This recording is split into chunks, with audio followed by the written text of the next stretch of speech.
ಮೇನಲ್ಲಿ ಪ್ರಮಾಣ ವಚನವನ್ನ ಸ್ವೀಕಾರ ಮಾಡಿ ಸತತವಾಗಿ 3 ಬಾರಿಗೆ ಕೇಂದ್ರದಲ್ಲಿ ಬಿಜೆಪಿ ನೇತೃತ್ವದ ಎನ್ಡಿಎ ಸರ್ಕಾರವನ್ನ ತರೋದ್ರ ಮುಖೇನ 4,399 ದಿನಗಳು ನಿರಂತರವಾಗಿ ಪ್ರಧಾನಮಂತ್ರಿಗಳಾಗಿ ನಾ ಈ ದೇಶದ ಪ್ರಧಾನಮಂತ್ರಿ ಅಲ್ಲ, ದೇಶದ ಪ್ರಧಾನ ಸೇವಕ ಎಂಬ ಭಾವನೆಯಿಂದ ಭಾರತವನ್ನ ಮುನ್ನಡೆಸ್ತಾ ಇರುವಂತದ್ದು. ಈ ಒಂದು ದಾಖಲೆ ನಿರ್ಮಾಣ ಆಗಿದೆ. 4,399 ದಿನ. Is the longest democratically elected serving prime minister of this country. ನಮ್ಮ ಪ್ರತಿಯೊಬ್ಬ ಭಾರತೀಯರು ಕೂಡ ತುಂಬಾ ಹೆಮ್ಮೆ ಪಡುವಂತ ವಿಚಾರ.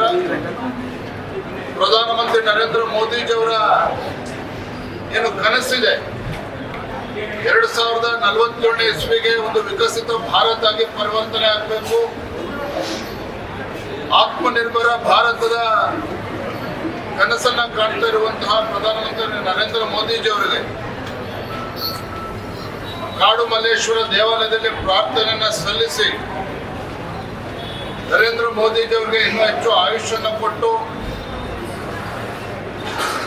ಇನ್ನೂ ಹೆಚ್ಚು ಶಕ್ತಿಯನ್ನು ಕೊಟ್ಟು, ಇನ್ನೂ ಹೆಚ್ಚು ದಿನಗಳ ಕಾಲ ಪ್ರಧಾನಮಂತ್ರಿಗಳಾಗಿ ದೇಶ ಸೇವೆಯನ್ನು ಮಾಡ್ತಕ್ಕಂಥ ಶಕ್ತಿ ಆ ಭಗವಂತ ದಯಪಾಲಿಸಲಿ ಅಂತೇಳಿ ನಾವು ಪ್ರಾರ್ಥನೆಯನ್ನ ಸಲ್ಲಿಸಿದ್ದೇವೆ.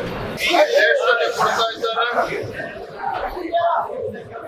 ದೇಶದ ಮೂಲಭೂತ ಸೌಕರ್ಯ ಇರ್ಬೋದು, ಕೃಷಿ ಕ್ಷೇತ್ರ ಇರ್ಬೋದು, ಆರೋಗ್ಯ ಕ್ಷೇತ್ರ ಇರ್ಬೋದು, ಎಲ್ಲಾ ಕ್ಷೇತ್ರಗಳಲ್ಲೂ ಕೂಡ ಭಾರತವನ್ನ ಮುನ್ನಡೆಸ್ತಾ ಜಾಗತಿಕ ಸವಾಲುಗಳ ನಡುವೆನೂ ಸಹ ಭಾರತ ಜಗತ್ತಿನ ಒಂದು 4ನೇ ದೊಡ್ಡ ಆರ್ಥಿಕ ಶಕ್ತಿಯಾಗಿ ಹೊರಹೊಮ್ಮಿದೆ ಅಂತ ಹೇಳಿದ್ರೆ ಅದು ನರೇಂದ್ರ ಮೋದಿಜಿಯವರ ದಿಟ್ಟ ನಾಯಕತ್ವ ಕಾರಣ ಅನ್ನೋದನ್ನ ನಾನು ಈ ಸಂದರ್ಭದಲ್ಲಿ ಇಚ್ಛೆ ಪಡ್ತೇನೆ.